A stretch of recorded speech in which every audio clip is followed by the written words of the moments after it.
And in fact, that was before the incarnation in any case.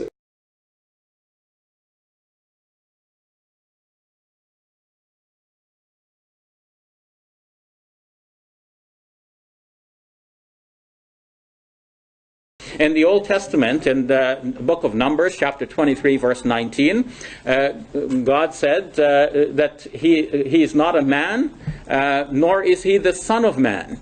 And it is interesting that our Christian friends say that Jesus is the Son of Man.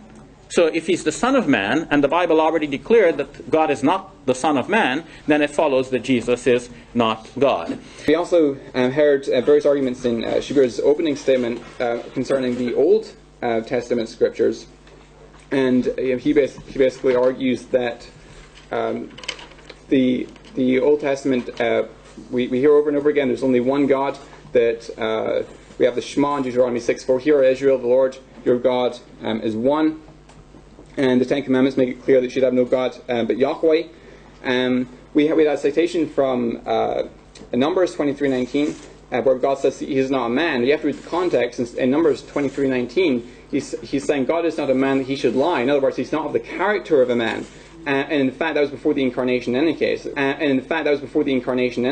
was after the incarnation that Christ, the eternal Son of God, entered into human form. So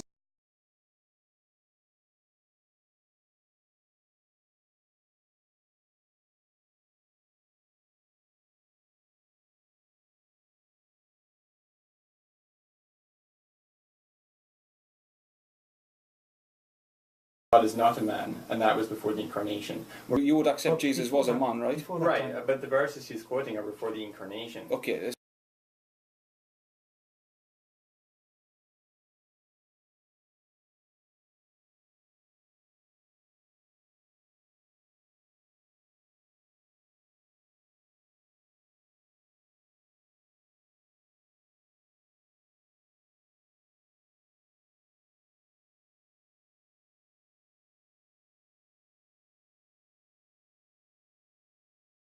Also have the angel of the Lord figure, who is the incarnate God,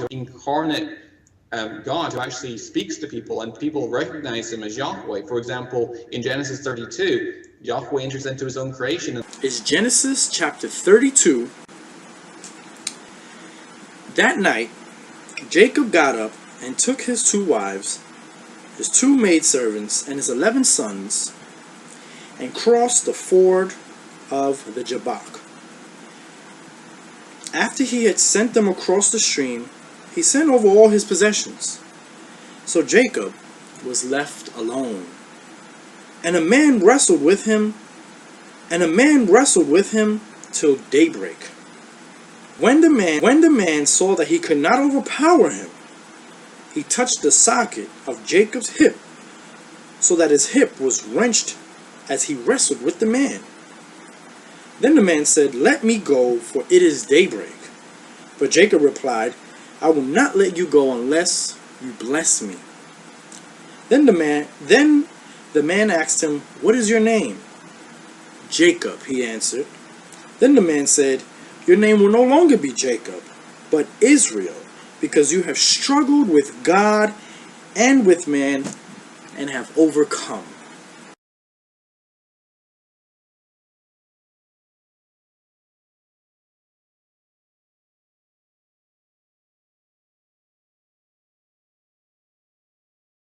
He wrestled with God and man. The angel of the Lord, who we believe was this man to wrestle, and we also believe that the angel of the Lord is a theophany or Christophany, which is a term that basically means an appearance of God in another form, in form of a man or an angel or whatever you may want to do.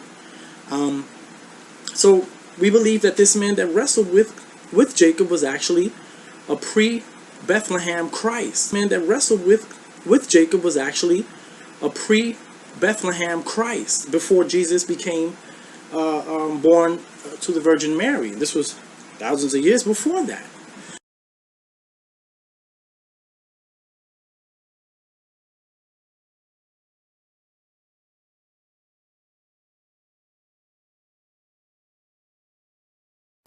There's Numbers 23, verse 19. God is not a man that he should lie, nor is he the son of man that he should repent. It was about Malachi chapter 3, verse 6. God does not change.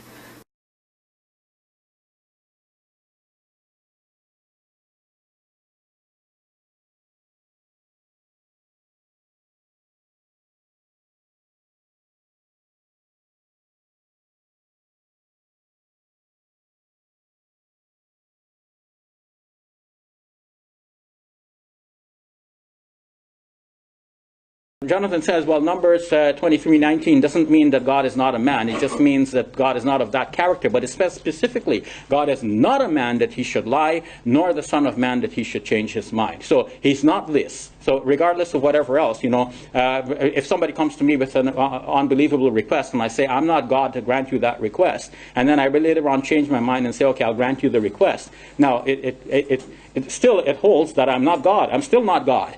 But I can grant you a request because later on I realize it's not impossible. So the question of ontology and the question of characters are two different things, and both things are denied in that passage. God is denying that he is a man or the son of man. That's very clear.